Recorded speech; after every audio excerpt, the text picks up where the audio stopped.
Hey pilots, Terrain Man here, and today I am super excited because the world has kind of transitioned into ELRS, unless you're still flying the Vista with your old school DJI radio, which I do like to do. But when I'm running my 03 or I'm running something else, I am running ELRS. It is fast, it is amazing, it is simple, it is easy, and it is reliable. And it's just getting better and better. And in today's video, we're going to check out an all-new module that you are not going to want to miss out on. Let's go.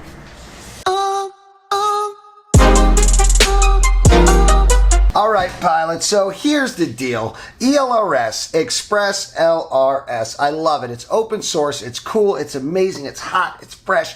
And today, BetaFPV pushes that bar just a little bit more. And I am super excited about it because you may have heard of Gemini. Or maybe you haven't. Gemini is not new, but it's kind of been like underground or DIY or not really mainstream yet. And BetaFPV has made that happen.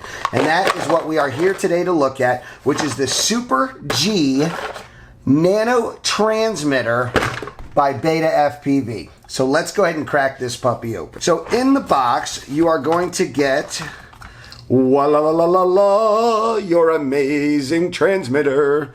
And yes, it is a micro, and well, actually it's a nano. And what makes this so nano and so little is because it's so small, and you may be used to like something big like this. Look, that's the Ranger. That's what I'm normally running, but I mean, look at the difference in this. Holy cow.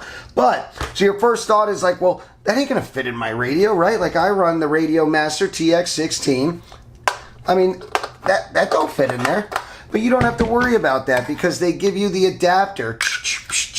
Now you're in, you're locked, you're loaded, you're ready to go. This will transform you from a nano, which covers all of your little radios, over to a micro, which then covers all of your big radios. And if your box doesn't come with one, or if you happen to buy one without one or whatever, it's not a big deal. For just a few bucks, you can buy it. It comes in a case. It's got the wiring, it's got the connectors, it's even got some double-side sticky tape, everything that you could ask for to get your SuperG Nano put into any radio that you want that has a module bay and can and will run ELRS.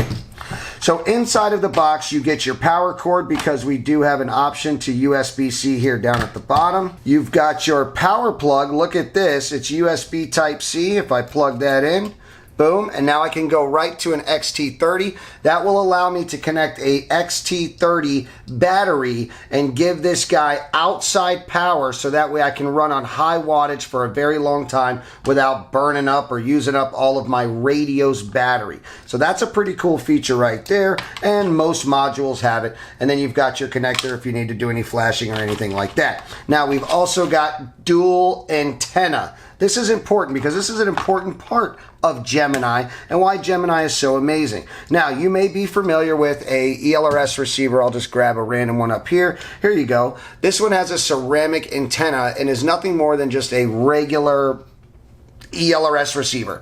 Putting out packets, sending packets, receiving packets, one packet, one frequency, one refresh rate, boo, boo, boo, boo, boo, boo, boo. That's it. Then you've got where you step up to the next option and you've got dual antenna. Well, now the dual antenna is sending both out and you've got your receiver trying to, hey, which one's better? I'll take this one. I'll take that one. Give me that one. Nope, nope, nope, nope. Oh, no, give me that one. And that's what's happening live, fast, and in the air. But it's happening and it's happening fast.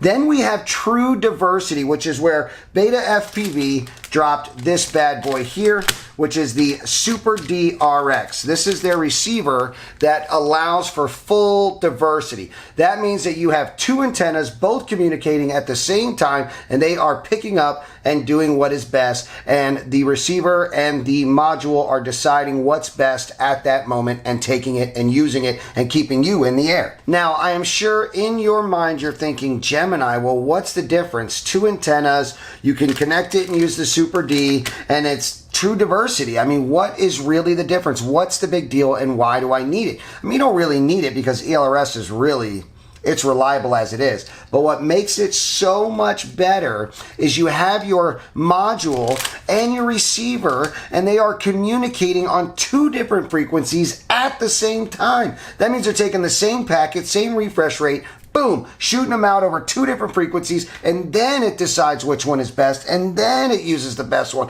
I mean, what if there is some small interference that is blocking that frequency? Doesn't matter if you have true diversity or 4 antennas or 10 antennas. If it's blocking it, it's blocking it. And that's where Gemini comes in and sends it on 2 different frequencies and makes it so that if something is blocking, that's okay. It'll grab the other one. Well, what if your interference changes? You fly by something that is now a new interference. Well, guess what? It'll use the other one. God damn. And I'm sure it gets a lot more complicated than that, and I am no ELRS expert. We're going to go ahead and take our ELRS module. This is our SuperG Nano, and all it does is it clips right on here. Watch this.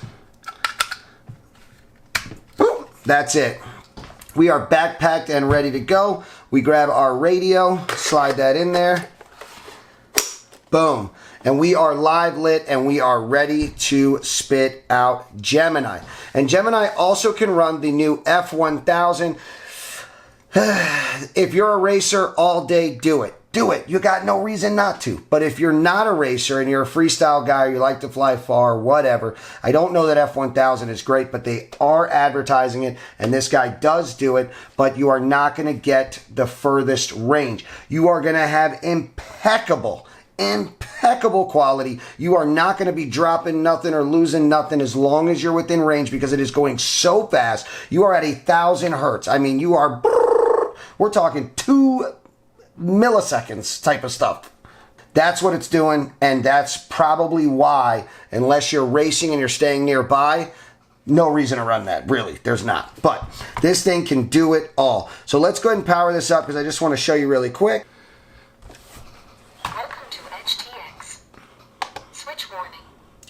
Okay, so it powers up and boom! Look at that bad boy on and running.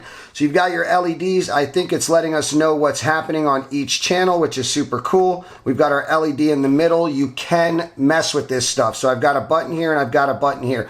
Not going to press them at this time. Oh, and we do have a fan inside, which is going right onto the heatsink, keeping everything cool, because when you start pumping some wattage, this thing's going to start getting hot. And that fan is absolutely needed. It really is, because it's not like a quadcopter soaring through the air getting, you know, air and wind and all that other stuff. This puppy's just sitting here baking and cooking and bam, bam, bam. So definitely good stuff that we've got a fan in there. I do want to say there are 2 buttons, 1 and 2. You may not be able to see them. There's one, there's the other. They're very sleek. You're not going to accidentally hit them or anything like that.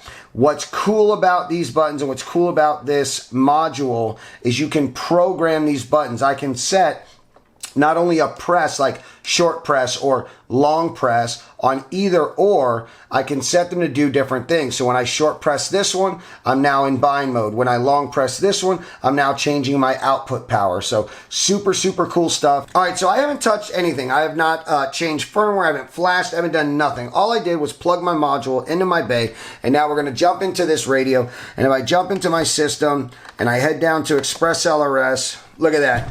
BetaFPV Nano G 2.4 boots right up. We're running at 250 hertz. Our telemetry ratio is standard. Switch mode wide. Antenna mode Gemini. Look at that. And look at this. You can get right in here and start binding. You can start messing with everything. We are running 3.3.0. How cool is this? You can see right here on both sides. You're running your SX1280. You've got your power amp, your antenna, boom, LED. And then just like any ELRS receiver, it's so easy. You've got your RX, TX, 5 volt, and ground. If you are unsure of this stuff and you don't know how to set it up, I've got a full video on how to set up ELRS. I will link that video for you down in the video description, so you can jump down in there and solder this up. You got 4 wires from here, 4 wires to there. When you mount your antennas, if you're running Gemini or any other diversity, or even if it's not true diversity, you're just running a dual antenna receiver, please try to mount one like this and mount one like this. We've gone over this in my build videos. I hope that you guys will run out and get one. I'm blown away by the SuperG, and you can hook it up with the SuperD. Super cool. I'm stoked. You can log in and buy one right now, and I recommend that you do. I'm going to put links down in the video description. I'm stoked. I'm going to wire this up, and I'm going to go for a range test. Actually, let me know. Who's interested in a range test, huh? Maybe we ought to take a little True Diversity versus a little Gemini and see who's popping. All right, pilots, I hope that you guys will go get your own SuperG nano transmitter and shoot, run it with your own SuperD receiver. I hope that you guys had as much fun as I did, and I will see you on the next one.